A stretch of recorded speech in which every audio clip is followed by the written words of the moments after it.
What's up, everybody? I'm Thomas J. Bellezza, and welcome to The Right Mindset. Today, we are going to go over 3 points of advice from literary... 3 points of advice from literary agents, specifically for fantasy novels. Some of the topics we will touch on today is we've finally made it to part 7. Yay. I guess we're not going to really touch on that, but I'm just excited that we find 7 means after this, we get to go into some other content. This is the final part of the literary advice. After this, we're going over something more. For now, what's in this video? We're going to go over querying, who should be the first reader of your book, and what do the majority of successful authors have that we don't? Start the intro.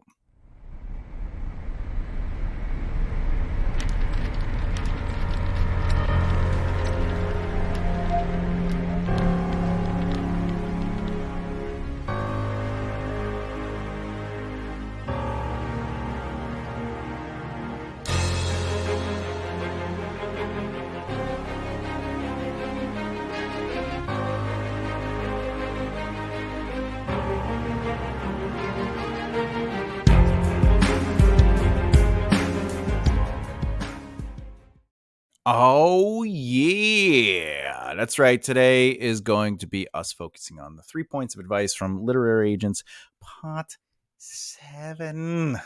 Oh, can't believe it. We got this far. All right. Before we jump into it, I do this every time. If you're a beginner or advanced writer, author, or screenwriter, click the subscribe button and hit the bell icon so you don't miss out. This channel covers things such as lessons about craft, analyzing or reviewing storytelling, and of course, interviews with fellow authors. Let's get into it. The first point of advice: a complete manuscript. The quote is, there are a few exceptions, but ultimately, if you write fiction, the book must be 100% complete to query an agent. Does this mean you need to have a full cover published through a third party and a physical copy you can sign? No. It means that you should have a manuscript completed. This is usually accompanied by a format dedicated to submissions of the manuscript. And sometimes those are different per se, but other times it might not. Something I will show you because you're amazing. All right. I gotta put this here. Boop. Yeah. Did you know? I knew. All right. So you can probably find other examples of this, but there is one that is pretty consistent, and I'm going to go over that.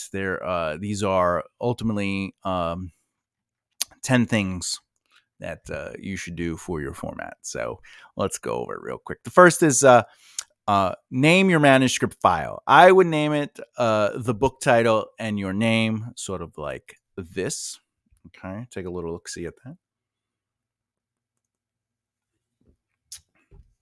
All right. Okay. I would do that. Another way you could do it is just do it the opposite way, where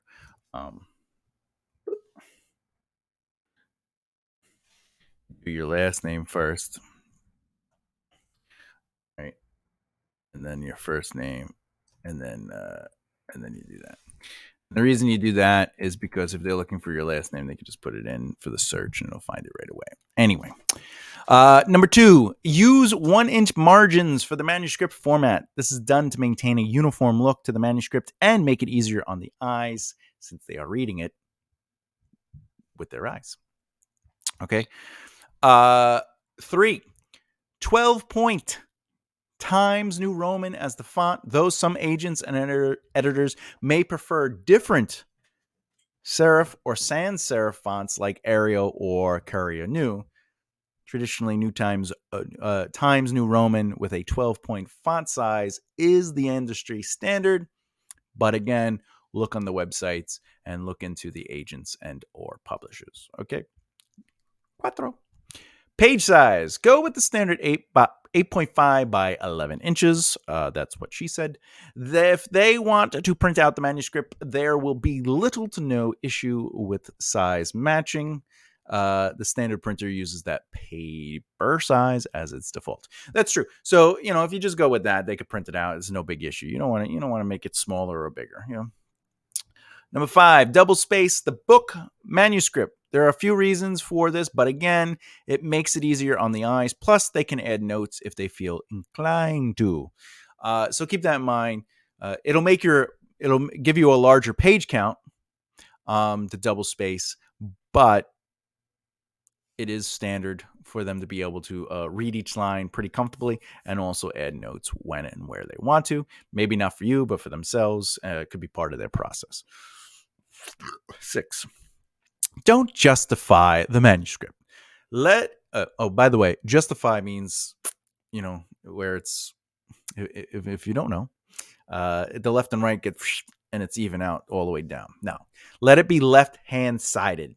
The problems with justified alignment and why it's bad, sometimes it's so bad where it splits up words into syllables, which is true.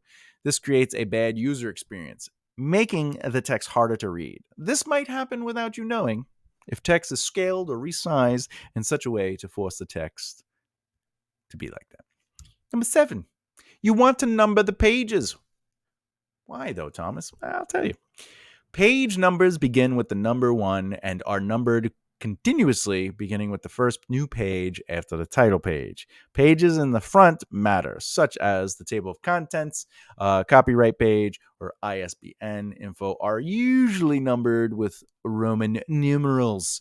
And the reason you want the page is because if they might want to write down notes on a page.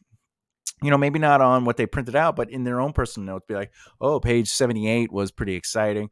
What's the deal with blank, blank, blank? I was a little confused on page 84, whatever the case may be. You want to mark your pages. 8, scene breaks.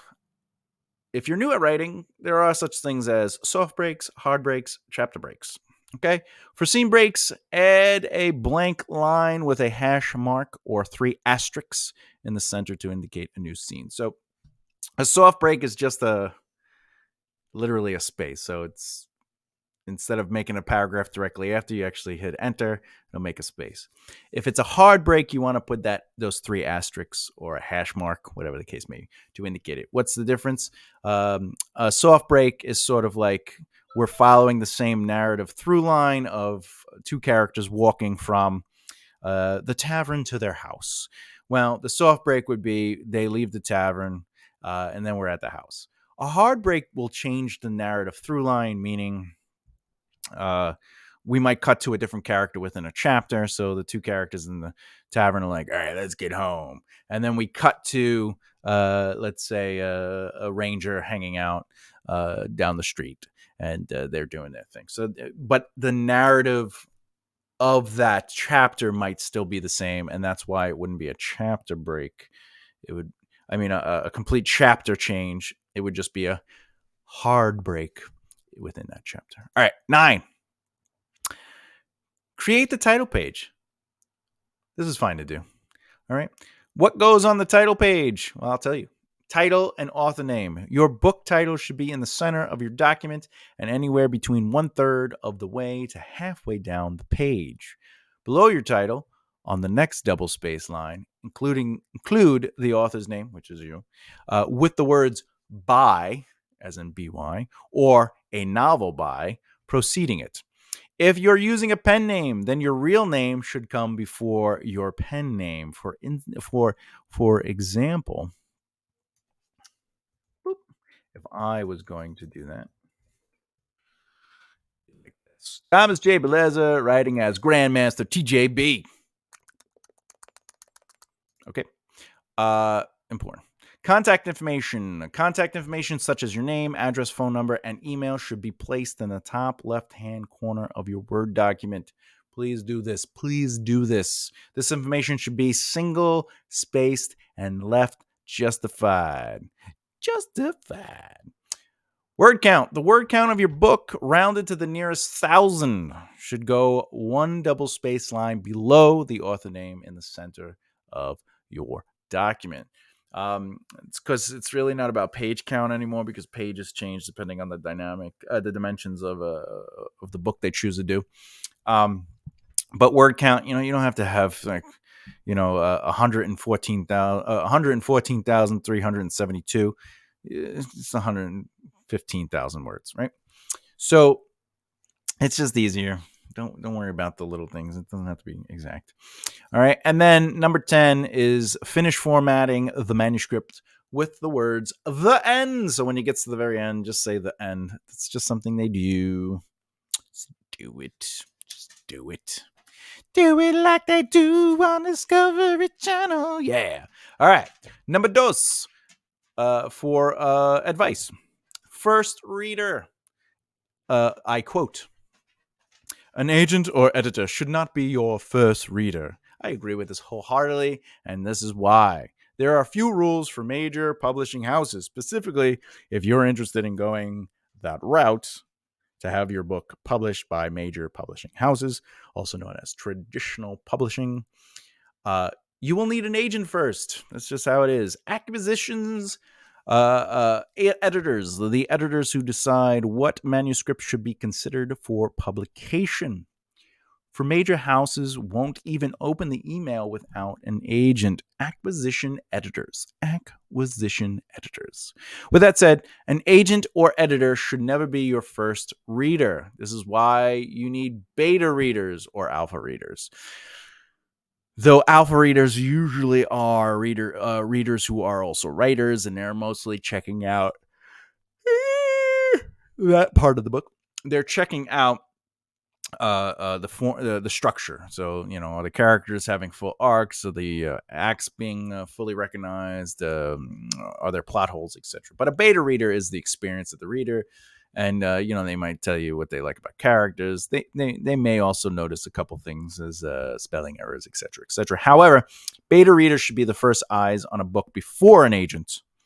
You want to know the experience people are having reading your book. This gives you a chance to test the pacing, characters, and who the readers relate with most, etc., etc. All this gives you ammo for setting up your pitch. That's right. And helping you know if your book is ready for that pitch. What the majority of your readers love about the book should be the push when speaking with agents. But you also want to jump the gun. But you also don't want to jump the gun if your book is slow, doesn't live up to what you want it to be, etc., etc. You're overselling. The book is a blah, blah, blah, blah, blah, and then it's really more of a blah, blah, blah, blah. Yes, you might love your book because you're awesome, amazing, unique, and you wrote it, but you're biased. You are the creator. My mother loved me even though I'm ugly. She has to love me. I'm her son. That's the way it works. All right. So to finalize that thought, you definitely want to have beta readers, but you also want to have your copy editors and line editors and stuff like that. Look at it before you send it away to an acquisition editor or agents. And the reason is, it's just you don't want to send a book that isn't sort of polished. You want a good, clean book.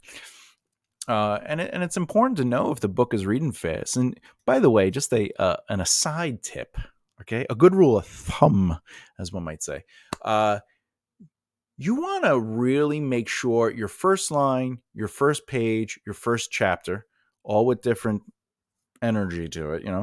You want to make sure the first line, the first page, and the first chapter are well understood by your beta readers. You want to take a lot of time to make sure the story starts off strong. The other thing is the first page of every chapter and the last page of every chapter. You want to ask questions on that. How strong was it? How much did it pull you in? Was it engaging? Did it make you have questions? Because the stuff in the middle is extremely important. But again, if you're dealing with an agent or a publisher or even an acquisition editor, you want to get past that first line, and then you want to get past that first page, and then you want to get past that first chapter. So also the end of chapters, what's important about that is, do I want to keep reading? So that's something to think about. All right. Wow. This is the last piece of advice I'm about to read from agents. Okay. A team to dream. And I quote, a successful All successful authors have a team of editors, beta readers, agents, bloggers, and other authors. Make sure you have a good team. All right. There is truth to this. There's a deep truth to it, honestly. Think of successful writers, and you will be able to see that they have a team. A writer needs that team to be a complete business. Yes, writers are businesses. I hate to really throw it at you, but that's the truth. Writing is not the business. Being a writer is the business. I will repeat that. Writing is not the business. Anybody can write. Though if it's good or bad, that's a whole other conversation. But anybody can write. That is not the business. Being a writer is the business. This is because you have responsibilities as a writer that's beyond the writing process. This is your networking, your marketing, your practicing, your managing your time and money and people, organizing your business, making sure people, blah, blah, blah, getting on time management, etc. All this other stuff. Writing is the easy part for you. You love that. You would do it for free. But being a writer is a business. Making sure you have a career and doing certain things to maintain that career. Because again, you could write a book, put it on the table, hide it in the closet. You'll never be successful. But the moment you tell somebody about it, that's marketing. The moment somebody likes you and you leave an impression on them and they want to introduce you to someone, that's networking. Okay. The more you know your business, that's practice. All right. Editors are clearly a part of your team. There's no doubt about that. And as is an agent fighting for you. One of the best tools in your arsenal will be other writers, though. And writers that have not made it yet, but are part of your circle, are just as important as writers with a name. Why? Because your friends to the left and right could be the next big writer. We can't all be friends with Stephen King. He's old. He has all the friends he wants. He doesn't want new friends. He doesn't want you as a friend. Even Richard Castle had his circle of writer friends. Okay, I know he's fake, but Brandon Sanderson, if you watch some of his videos, especially his like teaching videos, I recommend you watch them. Very interesting stuff. And it's just another way to look at the writing process. But while he's talking, he mentions his writing friends who are friends he grew up in college with, who he still talks to today, who are successful, who write, who have published books. And he talks about that they shoot off of each other and they help one another as alpha readers, etc., etc. I tell this, this is something I've said a long time. Like I said, I owned a theater and, I consulted a lot of people in the entertainment industry, from musicians to actors to writers to etc. I don't know what etc. does, but I know they exist. Anyway, and one of the things I said, I go, a lot of people are trying to work with Martin Scorsese. A lot of actors, they're like, oh man, my dream is to work with Martin Scorsese, right? But the reality is, you're in an acting class, or you're hanging out on set doing background, or you're working on an independent project or a college project or whatever the case may be. You're working with the next potential Martin Scorsese, and you should be building relationships with them. That's what I would tell him. I go, you know how hard it's going to be to build a relationship with somebody you can't get near? You might work with them as a background, wave to them, maybe get them to laugh, but you can't hang out with them. It's the same thing with writers. The writers you encourage to your left and to your right, that you are able to actually involve yourself with, could one day become the next generation of great writers. And what do great writers do when they are working with their friends? They help one another. And that's why it's important to start building your friendships with the unknowns that stand next to you. And by the way, you should also be reciprocating that kindness and helping them, etc., etc. Etc's everywhere. Think about your circle of influence and the people who live within it. A circle of influence is a circle of people who influence your career. They influence you. So how do they influence you? Well, they drive you to do better, develop better habits, learn your industry, converse over topics about your industry and outside that industry. These are people who make you better, and you make them better. They are influencing you. They are influencing growth. They're influencing philosophy and thought and potential. Okay. In the end, your team will be the make or break of your career. If you are alone, you'll be alone. You need people in the business and outside the business. You don't believe me? Okay. A publisher needs to like you as much as your agent does, as much as your audience does. Besides, try selling a book if you leave it on the table. You need people to want to buy it, and they won't want to buy it if no one cares about you first. You can't just present the book to somebody you don't know. And if you think you can, ever walk through New York Times Square? Everyone's trying to sell you CDs. I don't want the CD. Oh, come on. I put my heart and soul into the CD. I don't know who you are. You want $15 from me? Get away. Get away. But, final thoughts. Do your work on the back end is always very important. Make sure you embrace the people on your journey. And of course, doing your work on the back end is all about having your ducks in a row. So glad dyslexia did not mess that line up. You want to be prepared when you go into a meeting and not just rely on the hopes of your book is so amazing they give you everything you want. Listen, having a strong manuscript set up in a proper format is essential to showing you did your homework. And having people read your book before handing it off to the professionals gives you an extra step of preparation. Ultimately, being a successful author is more than being a great writer. You will need a great team in the beginning to help you maintain your business. That's because it is a business. And you can't be doing everything or you'll go crazy. I mean, you can do everything, but you shouldn't be focused on being pulled in many directions. You want people in your corner to help you get the best of what you're going after. So, ideas for your team are editors, managers, agents, publishers, marketing person, publicists, PR, etc., etc. Remember, you got to hire, etc., etc. You want to find your team, grow your team, and do right by your team. Okay. Next week in the series, the next video in this series, I should say. The next video in this series will focus on how to create a book blurb for your novel. That's the thing on the back of the book.